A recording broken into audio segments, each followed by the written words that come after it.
I grew up in that Roman Catholic home as a child, knowing only the catechism, knowing only the teaching of the Roman Catholic Church. And because I loved the Lord, and because I wanted to do something for Him, I wanted to give Him my life, I didn't know of any other way for a Roman Catholic girl to give her life to God other than entering a convent. I'm through going to the confessional box where, naturally, I'm under the influence of my father, confessor, the Roman Catholic priest, his influence over my life. One day I made up my mind, through his influence and one of my teachers in the parochial school, that I wanted to be a little sister. At that time I thought of being a sister of the open order. But as I went on into this, up until the time I took my white veil, 16 and a half years of age, everything was beautiful. I really didn't have any fear in my heart whatsoever. Everything was taught to me was seemingly along the line that I had been taught in the church before I entered a convent. And so one day, after having been, after making up my mind to enter a convent, I remember that particular day, two of the sisters came home with me from school. They were my teachers. And when we arrived at my father's home that afternoon, our father confessor was in the home likewise. I often say when I was a little girl, children were seen and not heard. You didn't talk when you was a child, at least you didn't in my family, in my home, unless you were spoken to. And I remember I listened to them carry on a conversation, and then I moved over close enough to my father to ask him if I could say something. And that was a bit out of the ordinary, and he permitted me to talk, and I said, Dad, I want to go into a convent. And I'll tell you that priest took it up quickly. He had already been influencing me. My father broke down and began to cry, not because he's sad, but he's very happy. My mother came over and took me in her arms, and she too wept tears. She was very happy. Those were not tears of sadness, because I think her little girl was giving her life to the convent to pray for lost humanity. And naturally my family were very thrilled about it, and I was too. But anyway, I didn't go for about a year after that, and then the time come when I got myself ready, and my mother prepared things for me, and so I entered the convent. They took me, and we didn't have a place close enough to my father and mother's home, so I think they took me around 1,000 miles away from home, where I entered a convent boarding school. I liked about 3 months being 13 years of age, just a little girl. I look back on it now and think, my, homesick, I was so homesick. Why, my mother and daddy, they stayed 3 days with me, and when they left, I became so homesick naturally. Why shouldn't I? Just a baby away from home. And when I was a little girl, you know, I had never spent a night away from my mother, and I surely had never gone any place without my family. And naturally, there was a close tie in our family, and I was very lonely and very homesick. But I'll never forget after Dad and Mother told me goodbye, and I knew they were traveling a long distance away from me, and I had never realized in my heart I'll never see them again. Naturally, I hadn't planned it like that, because I planned to be a sister of the open order. But as you listen carefully to this portion of the testimony, then you'll understand just why I'm saying some of the things that I say. Now, oftentimes we say the priest selects his material through the confessional box, because at 7 years of age, I went to confessional. 7 years of age, I would always, when I come into the church, first I'd slip over at the feet of the crucifix, rather the Virgin Mary, and then over at the feet of the crucifix, and I'd ask the Virgin Mary to help me make a good confession, because I was a child and my heart was honest, and I knew the priest had taught us to always make a good confession, keep nothing back, tell everything if I expected absolution from any sin that I might have committed. And so I would ask the Virgin Mary to help me make a good confession. I would ask Jesus to help me make a good confession. And you know, I'll assure you, after I lived in the convent for a short period of time, now I had to go on with my schooling. I'd just finished the 8th grade, and they promised me to give me a high school education, some college education. But I didn't get much college. I got mostly just high school training, and they gave that to me all right. I took it under some terrible difficulties and strains and all of that. It was rather difficult, but they gave it to me, for which I appreciate very, very much. But I'll assure you, after they put me through the crucial training that we must go through to become just a little novitiate entering a convent, the training is really, it's outstanding as far as a nun is concerned, and you know what it's all about after you've been in there for a little while. So now I've entered the convent, and for just a few minutes we want to tell you just a little bit how we live, what we eat, how we sleep. If I take you into the convent and tell you those things, you'll understand a little bit more about my testimony. First, as I entered the convent as this small child, I went on to school, but I was being trained. But the day came, possibly I was 14 and a half, when the Mother Superior began telling me about the white veil. And I didn't know too much about it, but taking the white veil, they told me that I would become the spouse or the bride of Jesus Christ. There would be a ceremony, and I would be dressed in a wedding garment. And on this particular morning, they told me at 9 o'clock, they would dress me up in a wedding garment. Now, you're wondering where that come from and how they get the wedding clothes for the little nuns? The Mother Superior sits down and writes a letter to my father and tells him how much money she wants. And then whatever she asks, my father sends it, and the little buying sister, goes out and buys the material, and the wedding gown is made by the nuns of the cloister. I'm still open order now. And not that they wouldn't use maybe a third of that for the wedding garment, but they would keep the rest of it. And my father would never know the difference, neither did I, until I lived in the convent for a period of time, and I had to make some of the wedding clothes, and then I knew the value of them and what they cost, and I knew of the money that came in because I was one of the older nuns. Well, all right, the time came, of course, when I walked down that aisle and I was dressed in a wedding garment. Now, you know, in the convent, I used to walk the 14 stations of the cross, the 14 steps that Jesus carried across the Calvary. But after I had made up my mind to take the white veil, never again did I walk. I wanted to be worthy. I wanted to be holy enough to become the spouse or the bride of Jesus Christ. And so I would get out on my knees and crawl the 14 stations, quite a distance. But I crawled them every Friday morning. I felt it would make me holy. I felt it would draw me closer to God. It would make me worthy of the step that I was going to take, and that's what I wanted more than anything in the world. I would like to impress on your heart every little girl that enters the convent that I know anything about.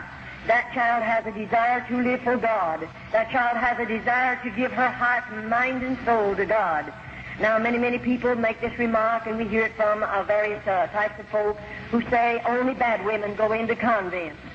That isn't true. There are movie stars who go into convents. They've lived out in the world. No doubt they are sinners and all of that. But they go in when they're women. They know what they're doing. And they go in only because the Roman Catholic Church is going to receive not only thousands, but yea, it'll run up into the millions of dollars. And they don't mind who they take in if they can get a lot of money out of that individual. But the ordinary little girl that goes in as a child, she's just a child, and she goes in there with a heart and mind and soul just as clean as any child could be. I say that because sometimes we hear a lot of things that are really not true. Now, after we become the spouse of Jesus Christ, I want you to listen carefully to this, and then you can follow me into the rest of the testimony. We are now looked upon as married women. We are looked upon as married women. We are the spouse or the bride of Jesus Christ. Now, the priest teaches every little girl that will take the white veil, they'll become the bride of Christ. He teaches her to believe that her family will be saved. It doesn't make any difference how many banks they rob, how many stores they rob. It doesn't make any difference how they drink and smoke and carouse and live out in this sinful world and do all the things that sinners do. It doesn't make a bit of difference. Still, our family will be saved if we continue to live in the convent and give our lives to the convent or to the church. We can rest assured that every member of our immediate family will be saved. And you know, there are many little children that are influenced and enticed to go into convents because we realize it is a salvation for our families. And sometimes, even Roman Catholic families, the children grow up and leave the Roman Catholic Church and go out into the deepest of sin. And so every little girl that enters a convent is hoping by her sacrificing so much, home and loved ones, mother and daddy, everything that a child loves, her family will be saved regardless of what sin they commit. And of course, we're children and our minds are immature and we don't know any better. And it's so easy to instill things like this into the hearts and minds of little children. And the priest is he's really good at it. And of course, we look upon our priest, our father confessor. I looked upon him as God. He's the only God I knew anything about. And to me, he was infallible. I didn't think he could sin. I didn't think that he would lie. I didn't think that he ever made a mistake. I looked upon him as the holiest of holy because I didn't know a God, but I did know the Roman Catholic priest. And to me, I looked to him for everything that I asked of any of God, so to speak. I believed the priest could give it to me. And so the day comes when all of us. Now, as we're going in, I want you to listen carefully. After taking the white veil, things are beautiful. I'm 16 and a half years of age. Everyone's good to me. And I'm living in the convent, and I haven't seen anything yet because no little girl, we're not subject to a Roman Catholic priest until we're 21 years of age. And as we give you this next vow, then you'll understand that we don't know about this. This is kept from the little sisters until we've taken our black veil, and then it's too late. I don't carry the keys to those double doors, and there's no way for me to come out. The priest will tell all over the whole United States and other countries that sisters, or nuns rather, can walk out of convents when they want to. I spent 22 years there. I did everything there was to do to get out. I've carried tablespoons with me into the dungeons and tried to dig down into that dirt because there's no floors in those places, but I never yet found myself digging far enough to get out of a convent with a tablespoon, and that's about the only instrument. Because when we're using the spade, and we do have to do hard, heavy work, when we use a spade, we're being guarded, we're being watched by two older nuns, and they're going to report on us, and I'll assure you, you're not going to try to dig out with a spade, and you wouldn't get very far anyway, because they made those convents or built those convents so little nuns cannot escape. That was their purpose in building them as they build them. And there's no way for us to get out unless God makes a way, but I believe God's making a way for numbers of little girls after they come out of the convent. All right, now when the time comes, I think I was 18 when the mother began talking to me. Now, I planned to come out, see, after my white veil. I wanted to be a little nursing sister in the Roman Church. But the Mother Superior, I suppose she was watching my life. I suppose she realized I had much endurance, I had a strong body, and I believe the woman was watching me because one day she asked me to come into her office, and she began to tell me, Charlotte, you have a strong body. And she said, I believe you have the possibilities of making a good nun, a cloistered nun. I believe you're the type that would be willing to give up home, give up mother and daddy, give up everything you love out in the world, so to speak, and hide yourself away behind convent doors, because I believe you're the kind who would hide back there and be willing to sacrifice and live in crucial poverty that you might pray for lost humanity. She said, I believe you're the kind to be willing to suffer, because we are taught to believe as nuns that as we suffer, our loved ones and your loved ones that are already in a priest's purgatory will be delivered from purgatory sooner because of our suffering. She knew I was willing to suffer. I didn't murmur. I didn't complain. She knew all of that, and she's watching my life, and that's the reason she began to tell me about the black veil. And then, of course, I didn't know too much about a cloistered nun. I didn't know their lives. I didn't know how they live. I didn't know what they'd done. But, this woman proceeded to tell me. Now, I hear a lot of people try to tell me in the various places that we travel and go. I hear a lot of Roman Catholics try to tell me I've been in so many cloisters. I know all about them. But a Roman Catholic can lie to you, and they don't have to go to confession and tell the priest about the lie that they told, because they're lying to protect their faith. They can tell any lie they want to protect their faith and never go to the confessional box and tell the priest about it. They can do more than that. They can steal up to $40, and they don't have to tell the priest about it. They don't have to say one word about it in the confessional box. They are taught that. Every Roman Catholic knows it, and every Roman Catholic, you'd be horrified, how many of them steal up to that amount. And many of them lie. We've dealt with them. I've dealt with hundreds and hundreds of them. I've seen good many of them fall into the altar and cry out to God to save them. And before they're saved, they look into my face and hold my hand and lie to me. But after God gets a hold of their heart, then they want to make right what they've told me, because they realize they've lied about it. But as long as they're Roman Catholic, they're permitted to lie, and it's the saddest thing, and you can't expect them to know God, because God does not condone sin. I don't care who you are, but I don't believe God condones sin, and I don't believe He's going to condone it in the Roman Catholic people, even though they're being misled and they're being blinded and led in the ways that's going to lead them into a devil's hell. I believe that with all of my heart, because I've lived in a convent and know something about how those people live and what they do. Now the day comes. She told me, Charlotte, you'll have to be willing to spill your blood as Jesus shed his upon Calvary. She said you'll have to be willing to do penance, heavy penance. She said you'll have to be willing to live in crucial poverty. Now already I'm living in a bit of poverty, but I thought that was going to make me holier and draw me closer to God, and it would make me a better nun, and so I'm willing to live in that poverty. And then on this particular morning, she told me what I would be wearing. She said you'll spend 9 hours in a casket, and she explained a number of things to me. That's the most I knew about it, and I didn't find that out until I'd taken my white veil. And so on this particular morning, I'm 21 years of age, but 60 days previous to my being 21 years of age, I'm going to sign some papers that they placed in front of me, and those papers are this. I'm going to sign away every bit of inheritance that I might have received from my family after their death. Of course, I signed that over to the Roman Catholic Church.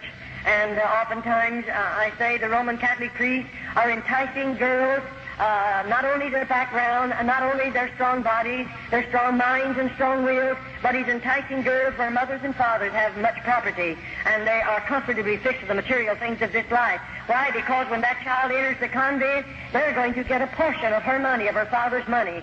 And I often say, even salvation in the Roman Catholic Church is going to cost you plenty of money, more than you know anything about. And so they don't mind commercializing off of that child and the inheritance that would have come to her. And so on this particular morning, I told the Mother Spirit, give me a little while to think it over. She didn't make me do it. No one did.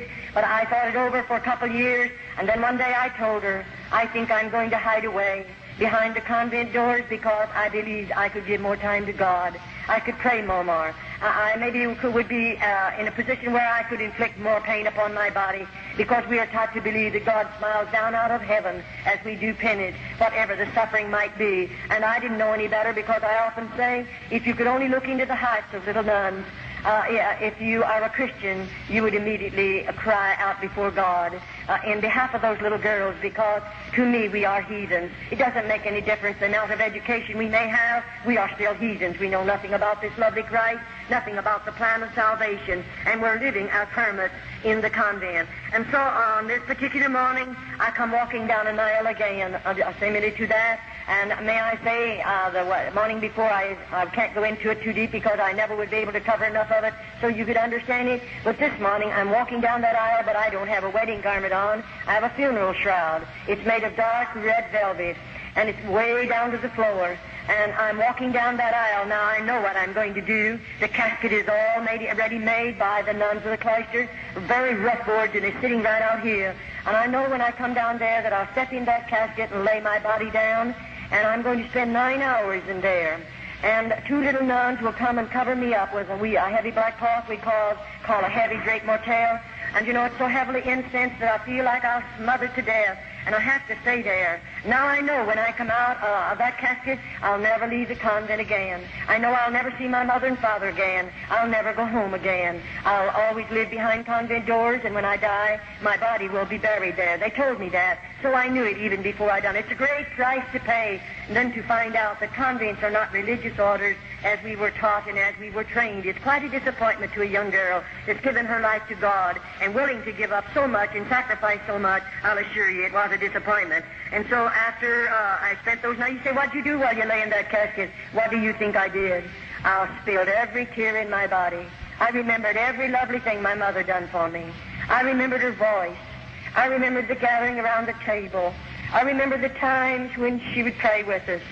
I remember the things that she said to me. I remembered what a marvelous cook she was. Everything as a little girl growing up in that home, I remembered it, laying in that casket, knowing I'll never hear her voice again. I'll never see her face again. I'll never put my feet under her table again, enjoy her good cooking. I knew all that. And so maybe for 4 hours I spilled all the tears in my body because it was so hard. And I knew I'd get homesick. I knew I'd want to see her someday, but I gave it all up. What for? For the love of God. I thought I didn't know any better.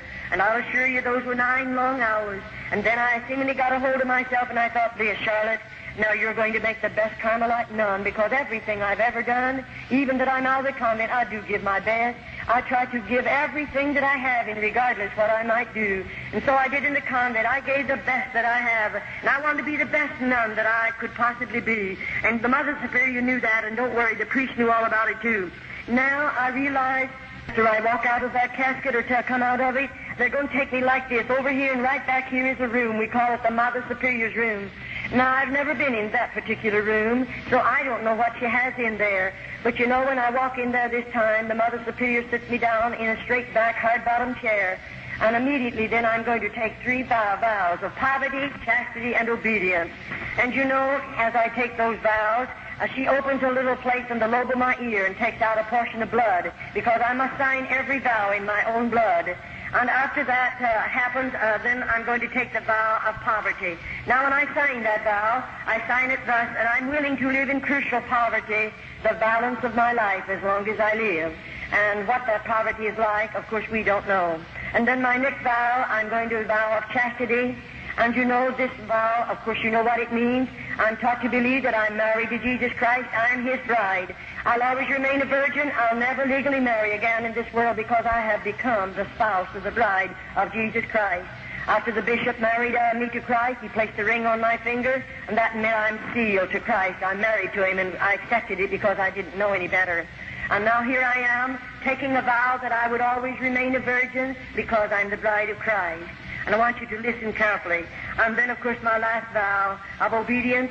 Now, when we signed that vow, I'll assure you already, I know what obedience means. I'm living in a convent, and there they demand absolute obedience. You don't get by with anything, not even for 2 minutes. I mean, you don't get by with it. You have to realize what obedience means, and they demand it, and you learn to know it, and you're much wiser the more quickly you learn it, and you obey it, and you give them absolute obedience. All right, now, what does it mean to assign vows like this? Let me tell you this. It means more than you folk will ever know, because most people that I know anything about, they know very little about obedience. Oh, in a sense, yes, but you'll never know what a little nun knows about obedience. I'll assure you that one thing, unless you live in the convent. All right, that particular vow, when I signed it into my own blood, it done something to me, because after I've signed those vows, do you realize that I've signed away everything I have, my human rights? I have become a mechanical human being now.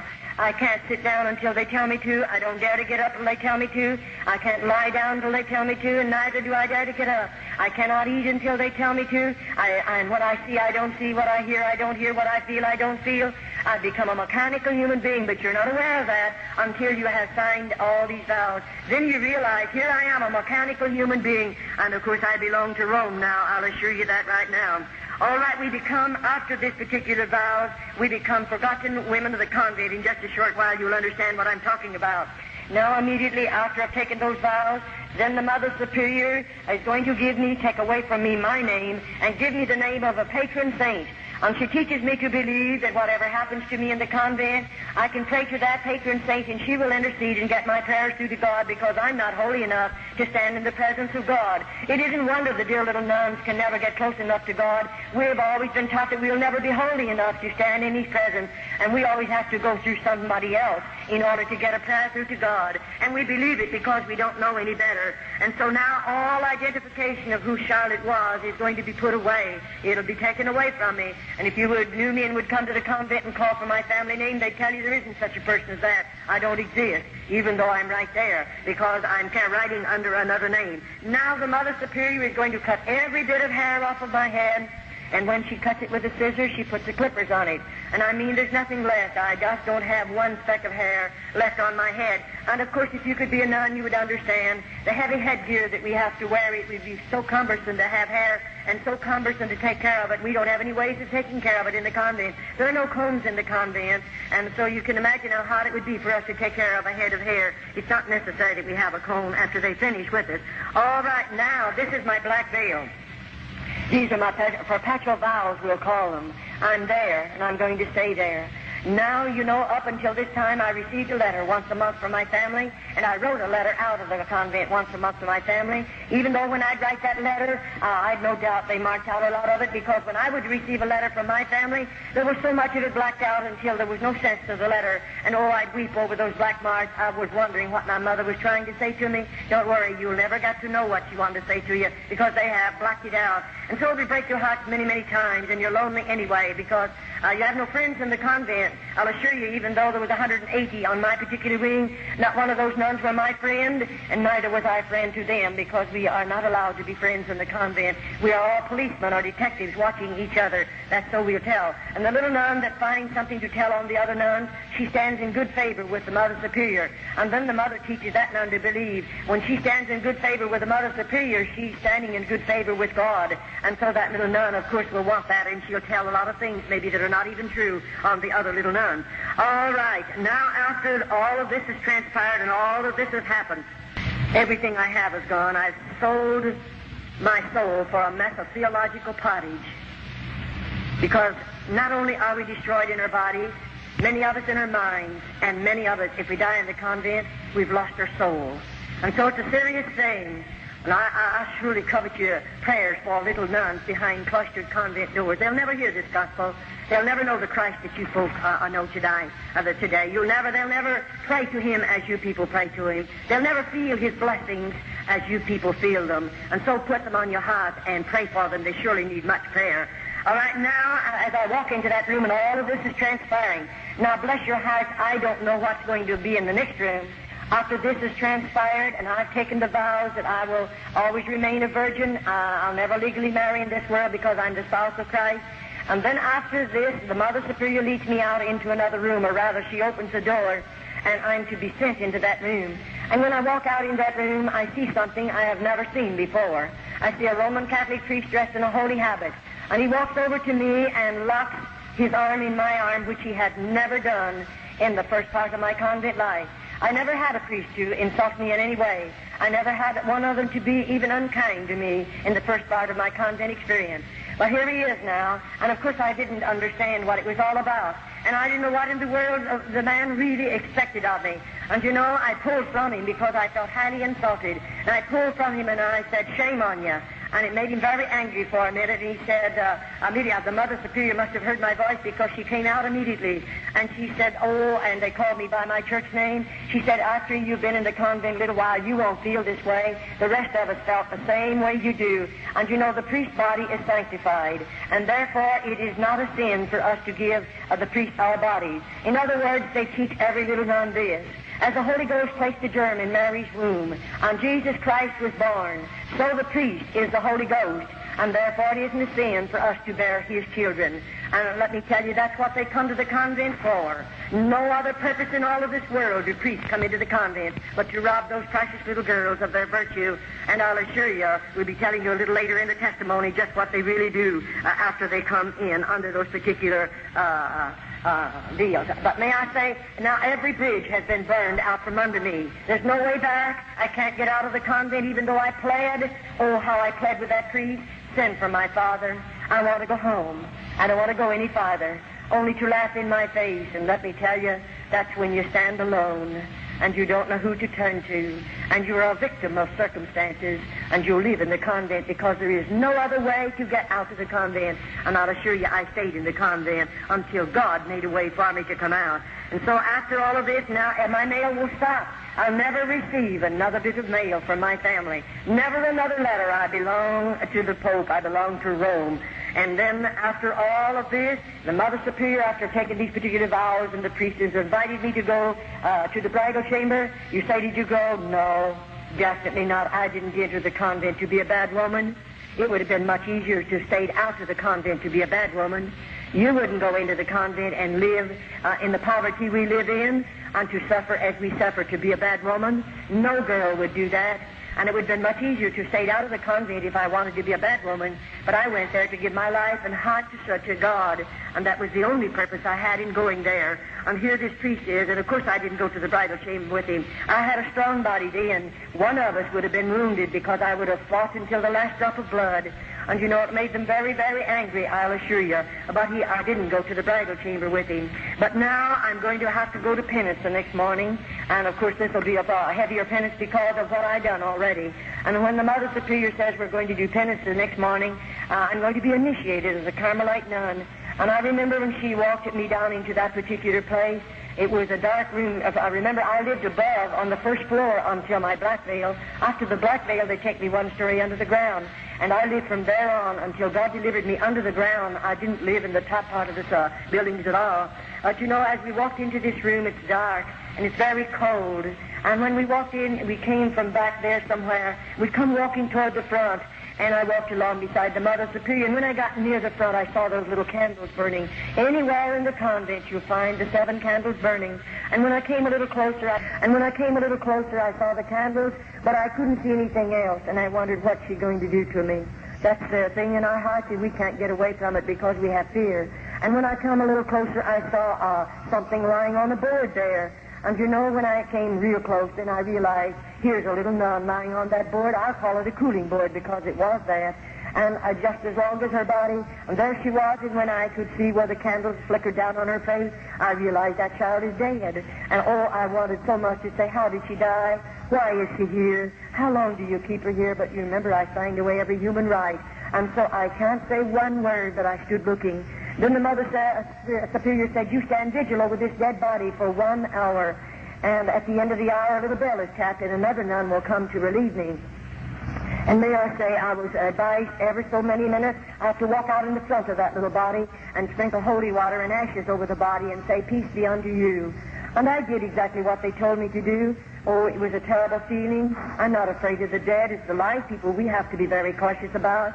And I wasn't afraid of that little dead nun, but oh, my heart ached for her. And, after the bell tapped and I realized my hour's gone, the nun who comes to relieve us comes back here somewhere. And of course, we walk on our tiptoes. No noise is made in the convent.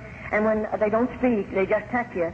And of course, my being down there with that little dead nun, and I was full of fear. When that girl laid a hand on my shoulder, I let out a scream, a horrible scream, from fear, just fear. And I didn't mean to do it. I didn't break that rule on purpose, but I was scared. And immediately, of course, I had to come before the Mother Superior. And that's when I first learned to know, one of the first times, about a dungeon. They didn't tell me there were dungeons in the convent.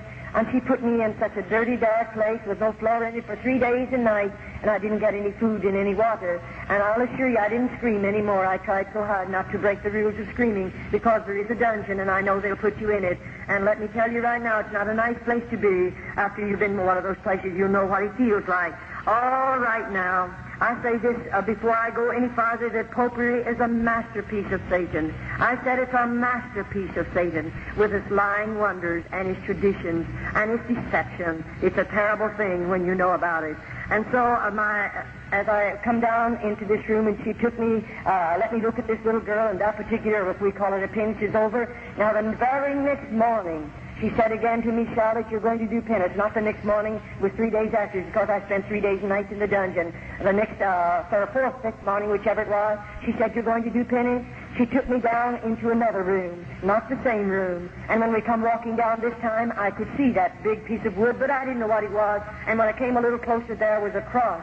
It was made of heavy timber. I might say it was maybe 8 or 10 feet high, very heavy. And that cross was sitting on an incline like that. And she had me walk over here at the base of the cross, and she said, now strip your clothes off. And I took my clothes off. And then she made me down to my waistline. Then she made me drape my body over the foot of that cross. And she pulled my hands underneath and bound them to my feet. And then, that's where I'm going to spill my blood. And she had not told me how, and neither could I ask how I would spill it. And she gave 2 little nuns that came with her a flagellation whip. It's, I might call it a bamboo pole. It's about this long. It's about that big around. And it has 6 straps on it about this long. And on the end of either of those straps there's a cross piece of sharp metal. And those little nuns, either was given one of these whips. And they stood on either side of the cross. Now, at the same time, those girls began whipping my body. And I mean, when that metal hit my body, it would break the hide, of course. It would cut into the flesh, and I spilled blood, and it was running down to the floor. That's my flagellation whipping. That is where I spill my blood, as Jesus said, He is upon Calvary. And of course I'm human. It wounded. It hurt. It was very painful. After the whipping is over, they don't bathe my body. They put my clothing back up on my body, and I have to go the rest of the day. When the night comes and I stand in front of my cell there, after we have to stand there to undress with our backs to each other, and then when I went in, I couldn't sleep that night. I just wasn't a bit sleepy because I couldn't take off all my clothes. They had dried in those wounds, and it was terrible. I didn't take them off for several nights. And I'll assure you, when I came before my food, I didn't want my cup of black coffee. In the morning, we got a cup of black coffee. They serve it the tin cup, and we could have no milk or no sugar of any type in it. And we have 1 slice of bread. That's made by the nuns of the cloister. They weigh it. It weighs 4 ounces. That's all I get for breakfast.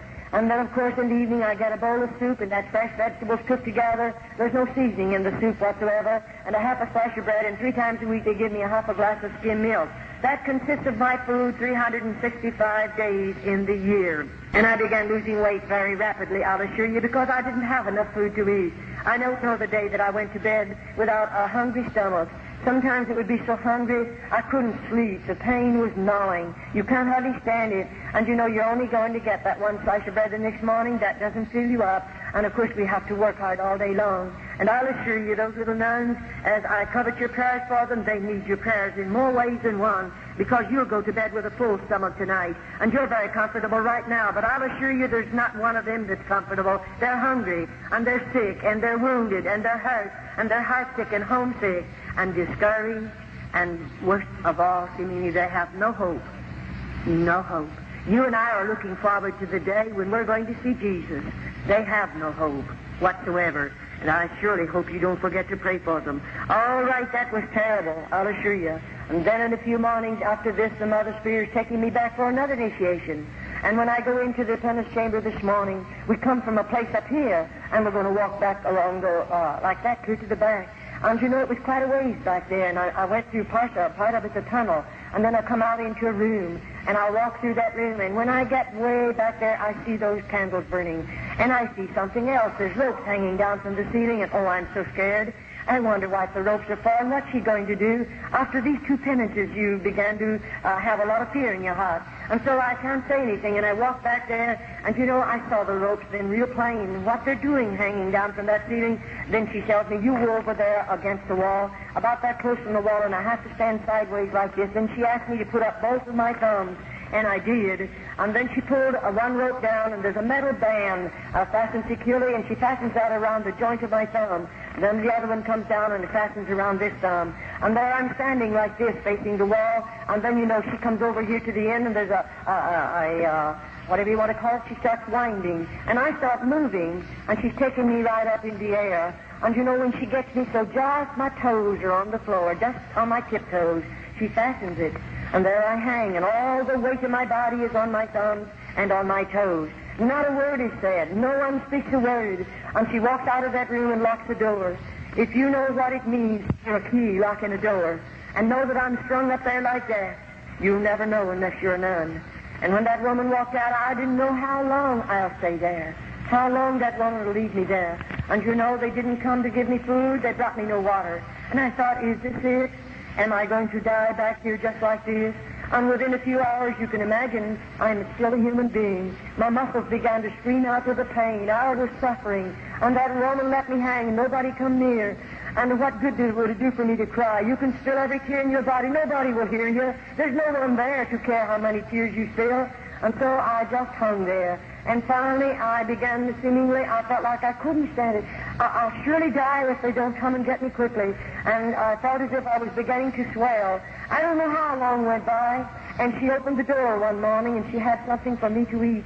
And the water was in a pan, and it was potatoes, and those potatoes were not good to eat. They were in a pan. And there's a shelf over there on the wall that she can adjust to the height of the nun. And, you know, she pulls it up. Now, I'm not against the wall. I'm about this far from it. But to get that food, she puts it there and said, this is your food. And she walks out. Now, how am I going to get it? She didn't let my hands down. But this is what you'll learn. And you'll struggle to get it. I'm hungry. I mean, I'm so thirsty, I feel like I'm going mad. And to get it, I discovered that this hand goes high and this one will come down a little bit. And that'll keep right on going higher. As I lean, I have to reach higher with this one. This one will automatically let down. And to get that water and that food, I mean, I had to get it like the dogs and cats. And I lapped as much of it as I could because I'm so thirsty. And get those potatoes, I tried as hard as I could because I'm hungry. I mean, I'm hungry. And I got as much of it as I could naturally, but I was hungry. That's the way she fed me for a while, and then she released the bomb. All right, now they can make us do anything. Here we are, the Mother Superior, and I might be down in the laundry room washing. And I told you how we wash. And it's a cement floor. And, well, doing the type of laundry we do, some of it's very heavy. The water slops out on the floor, and, oh, it's such a mess. We walk in it, and, you know, then here comes a Mother Superior. And to me, a Mother Superior, just as soon you turn loose a lion that's very hungry and let it come walking down that aisle as you see a Mother Superior in a convent. I was scared to death of her. Every time I saw that woman, somebody had to suffer. And we're afraid of her, and she knows we're afraid of her because she's cruel. I've seen in her heart is callous. And here she comes, and you know, there we are washing. And I tell you, when she comes, and we know, you feel her presence before you ever see her, you know her footsteps. And you know, we'll wash a little harder. But when she gets down here where we are, she might address me. And she'll say, you come out here. And I'm out there like a flash because I'm scared. And then she'll say, prostrate yourself down there and lick so many crosses on that floor. That's a cement floor. And of course, I have to prostrate my body and lick those crosses. And those are not little tiny crosses as far as I reach. I have to lift those crosses. And she watches my countenance. If I don't like it and she knows that I don't like it, then she might say 10. She might say 25. And you know, then the next morning she may walk back through there again, and because she saw something in my face, It made her to know I didn't like what she wanted me to do. She may call me again. My tongue by this time is sore. It's bleeding, but I have to look the crosses on the floor again. And then they do the same way about compelling us to crawl. They'll compel you to crawl, and may I say, it could be up and down an aisle like this 10 times, and it'll not be a beautiful rug like this. It'll be on a floor that you'll know what you're crawling on. And you know I'm crawling, and I have to crawl like this upright. And my knees. Don't they hurt? And I might make it 5 or 6 times, and then I might not have enough strength to go the other 3 or 4 times, and I'll faint. But she'll pour some cold water on me and tell me to crawl again. And may I say then, I'll try to finish it out.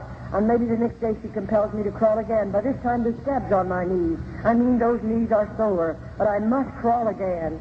This is the life of a little nun. We're doing penance. And then she teaches us to believe that God is looking down out of heaven. He's smiling his approval upon those little girls. And God is made happy through our suffering. And because we are heathens, we don't know any better. We've never read the Bible. We've never had any scripture. And so those little nuns are ignorant of the Word of God. You know, we are just raised under the tradition of the Roman Catholic Church. And we know nothing about this lovely gospel of Jesus Christ. And so we have to do these things. Then the Mother Superior might walk through the cell door. By the way, in our cells, there's nothing in there but the Virgin Mary, and that is, she's holding the baby Jesus, and there's the crucifix, and then we have a prayer board. And by the way, I'll assure you folks that you'll never want to kneel on our prayer board. We kneel on it every day if we are able to walk under our own power. It is a board about this height from the ground, and there are 2 leading up like this one, and this one is about that wide. I'm going to drop my knees down on it, and there's sharp wires coming up through that board, and then this one up here, I'll prostrate my arms on, there's going to be sharp wires. After all, I told you we were going to suffer. We were going to do penance, and this is a part of my suffering. And as I kneel on that prayer board, I'm praying for lost humanity, and I'm believing as I suffer that my grandmother will be released from a priest's purgatory sooner because of my suffering. And I'll kneel there longer sometimes. Oh, it's terrible, but we don't know any better, so we do that because that's all that little nun does know. And we believe it. And there we are, and we are locked in our cells. Every night the key is turned in those doors. We can't get up and come out of there. And then more than that, 7 minutes of 12. We go to bed at 9:30, the lights are out.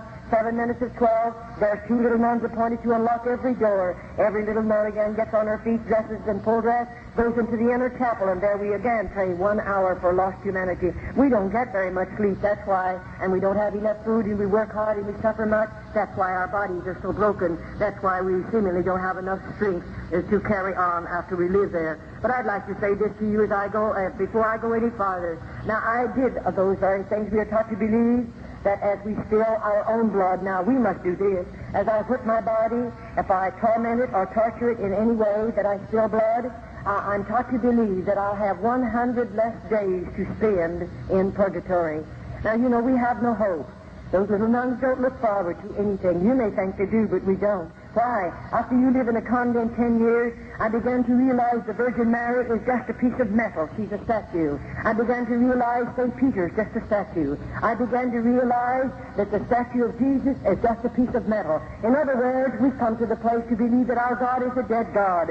And I'll assure you, after you live in a convent long enough, not at first, oh no, but after we've suffered enough, after we've seemingly fallen down at the feet of those statues and spilled our tears on them and have begged them to intercede and get a prayer to God, and years go by and no prayer is answered, then we began to realize we have a dead God, and so on it goes. And so those precious little girls, we're taught to believe that as we whip our bodies, or burn our bodies, or torture our bodies, and spill blood, that we'll have 100 less days to spend in purgatory. We believe in a literal purgatory, and that literal purgatory is a fire, and it's going to burn, and we're going to feel the flames of fire. And you know, when I say nuns are forgotten women, just who do you folks think is going to say a prayer or go and pay the priest to have a high mass for a little nun that's in a convent? I wonder who's going to. Why? Because they'll not even be notified. When many of those little nuns die, there's no notification of them whatsoever. A parent won't even know when they're dead. So who's going to pray us out of purgatory, or rather buy us out of purgatory? No, we realize after we're in there for a period of time that there is no purgatory. And of course, you know there isn't, and I know there isn't. And there is no purgatory. The only purgatory the Roman Catholic people have is a priest's pocket, and they're filling his pockets with coins in order to pray for the dead. And may I say, there are thousands and thousands of Roman Catholics. In the month of November, may I say to you, in the United States 2 years ago in the month of November, the Roman Catholic priest praying masses for the dead of the Roman Catholic people in this country in 1 month collected $22 million for masses said for dead Roman Catholics. That's just a little idea, a sample of what's going on in this country. And still there are thousands of mothers that will work their fingers to the bone to go over there and give the priest another $5 to say a mass for a loved one that's in a purgatory, because that mother believes there is a purgatory. In the convent they have a painting of purgatory, and there's nothing in the room but just that painting. And you know, every Friday we have to walk around that painting. And when we walk around it, I wish you could look at the little nuns' faces. What do I see? The painting, as you would walk around it, looks like it's a big, deep hole out there, and there are people down in there, and the flames of fire is lapping around the bodies of those people, and their hands are outstretched like this. And the mother will say to the little nun, you better go and put another penance on your body. Those people are begging to get out of that fire. And because we're heathens, we don't know any better. I might go someplace in the convent, and maybe I'll burn my body real bad. Maybe I'll torture it some way and spill some more blood, because as I suffer, I believe they're going to get out of that place where a priest puts them. And there are millions of people, so to speak, in purgatory that your priest have put there. And when he knows that it's the biggest fraud there is in the world, he knows there's not a bit of truth to it. And bless your heart, I often say you take purgatory mass away from the Roman Catholic Church, you're robber of 9/10 of a living. She'll starve to death if you would take it away from her. She commercializes not only off of the living, but off of the dead, and on it goes. All right. It doesn't bother a Mother Superior to take one of those dear little girls. And may I say, you know, when the priests come into the convent, they come as our father confessors. Once a month we go to confession.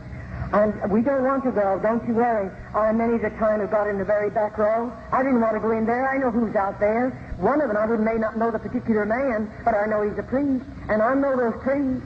I certainly have seen them enough. I've lived there long enough. I certainly have had contact with every one of them. And I'll assure you this one thing. I don't trust one single one of those in the convent. Now, we're not telling you about every priest. I don't know all the priests.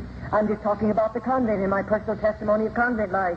And you know, we know something about what's out in that room, and here we are. We know we're going to confession today. It may take all day long, and here he comes. And I have never seen a Roman Catholic priest come into the convent that I was in without intoxicating liquor under his belt.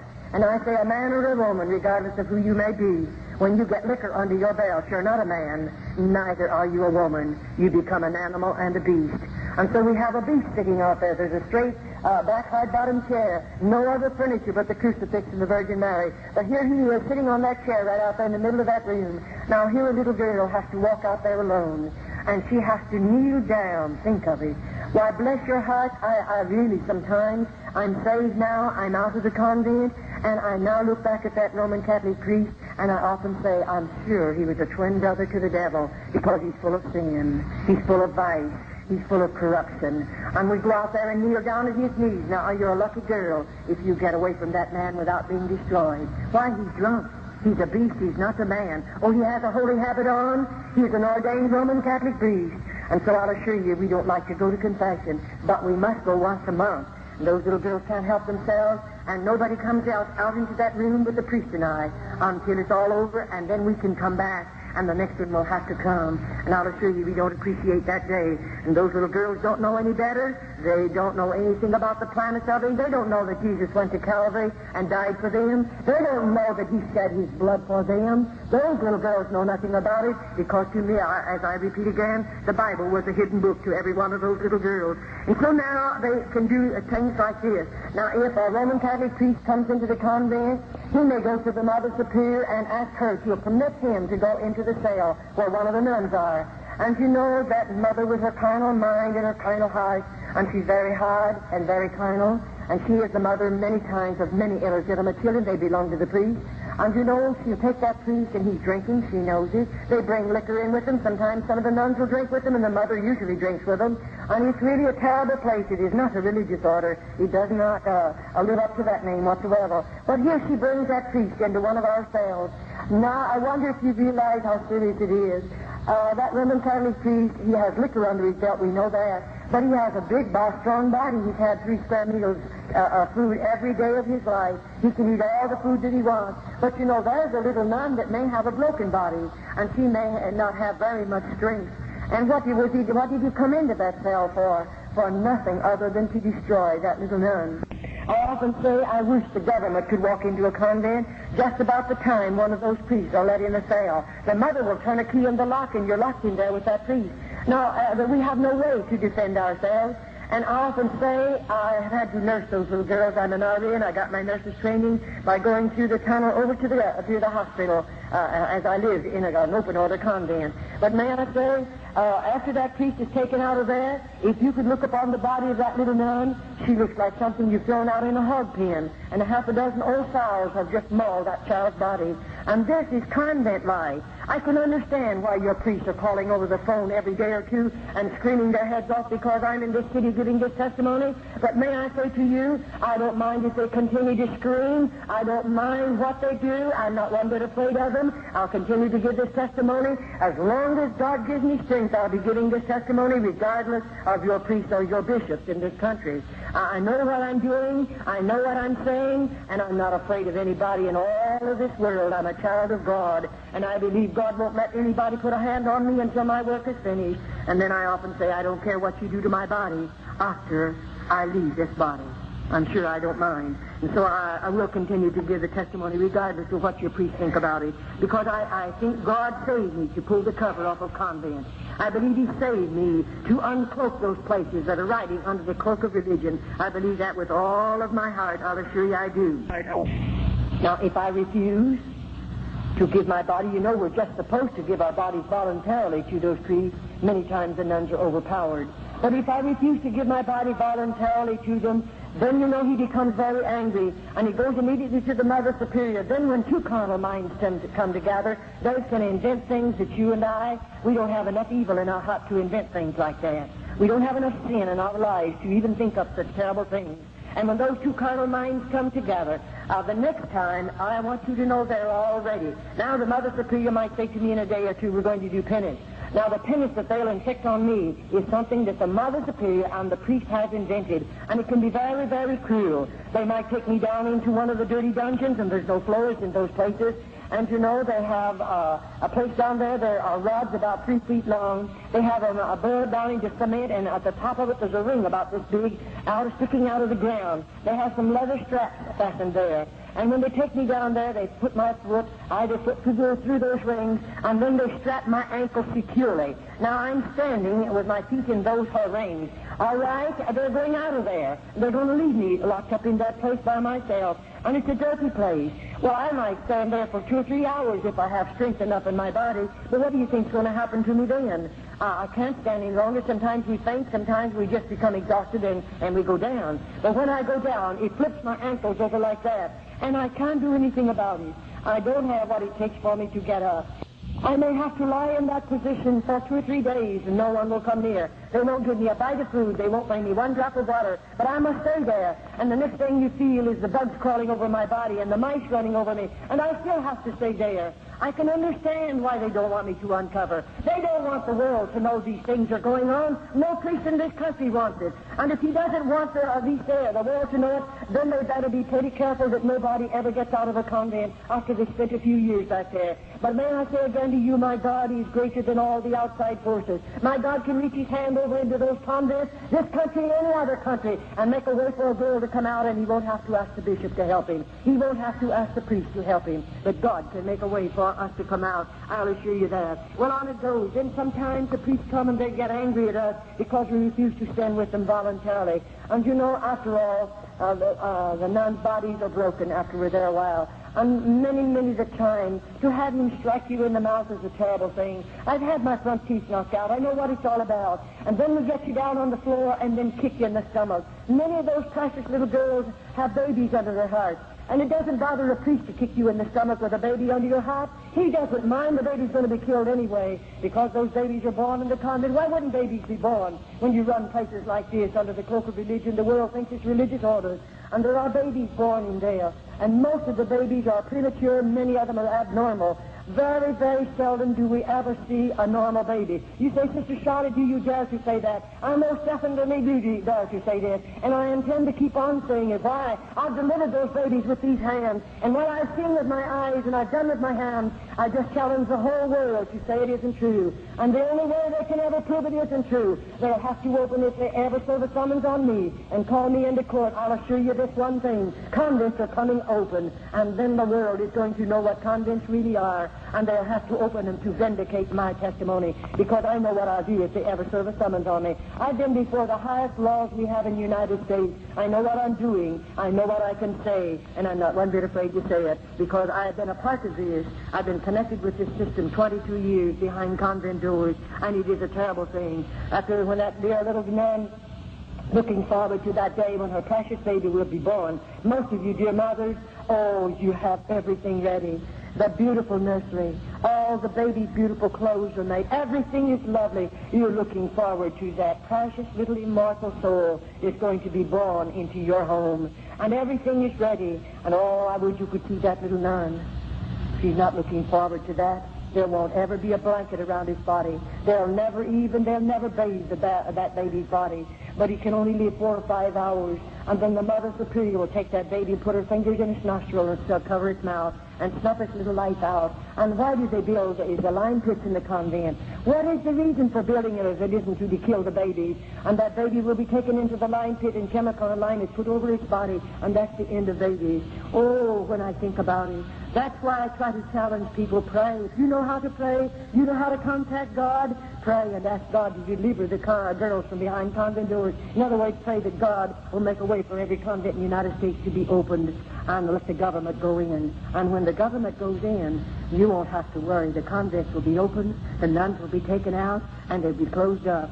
Just as they opened the convents in Old Mexico in 1934, there are no convents in Old Mexico. Every cluster it is opened, and they found all of the corruption back there, the lime pits. If any of you are taking a vacation, go into Old Mexico. The government owns them, the public museums, and go through the convent. Look with your own eyes, touch with your own hands, and then come home and see if you believe my testimony. It'll say every day have blood in your veins. I mean, it'll do something to you that nothing else has ever been able to do. Go through them and look at them. Go into the dungeon. Go into the tunnels. Go through the lime pit. Look at the skulls, rooms of skulls over there, and then ask the guides where they come from. And go and see all of the devices of torture they placed upon the bodies of the little nuns. Go into their cells and look at their beds and see for yourself. Oh, yes, you can go. It'll cost you 25 cents to go through each one of them. You look at those things and see them for yourself, and then come home, and maybe it'll give you a greater burden to pray for little girls that have been enticed behind convent doors by the hierarchy of the Roman Catholic Church. And how you would feel if this was your child. And remember, I have a mother and daddy, or had one, and they love me just as much as you love your children. And when they let me go into the convent, I'm sure my mother and daddy didn't expect these things to happen because they didn't know. They never dreamed the convent was like this. But, you know, I wonder how you'd feel if you could walk in someday and out there in this particular room. That floor is built for this purpose. There's a partition right out there. There's just a little thing they can touch. It automatically opens.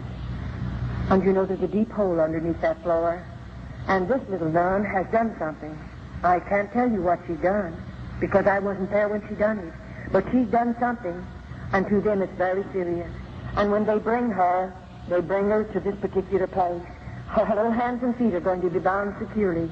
They're going to drop her in that horrible, horrible pit. And then they're going to put the boards back down. No one will ever know. Oh, there's plenty of chemical lying down there.